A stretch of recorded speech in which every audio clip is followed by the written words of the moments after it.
Arestado ang isang babae sa Quezon City matapos mahulihan ng mahigit 200,000 pisong halaga ng shabu. Nabinadong suspect sa pagtutulak at sinabing nagawa niya ito dahil sa kanyang mga utang. Yan ang unang balita ni James Agustin. Sa loob ng isang bahay sa Barangay Tatalon, Quezon City, inaresto ng District Drug Enforcement Unit ang 33 anyos sa babae na subject ng drug bypass operation.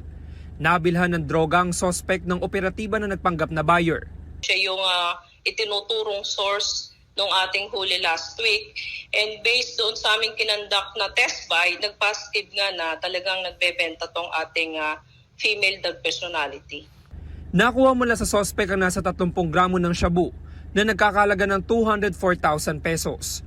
Ayon sa pulisya, newly identified drug personality ang suspect. Ang area of operation niya is sa Barangay Tatalon, but meron siyang mga other nearby barangays na dinidistributan.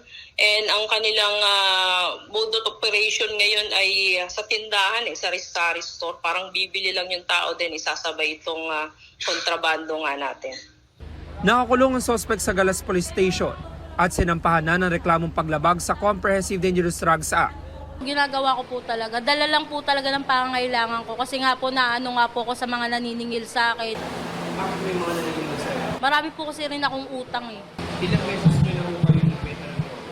Ano lang po, hindi naman po, ito pa lang po sanang, hindi pa naman po ako nagtatagal magbenta. Parang nag-umpisa pa lang po ako. Inalam pa ng pulisya ang source ng droga ng suspect. Ito ang unang balita.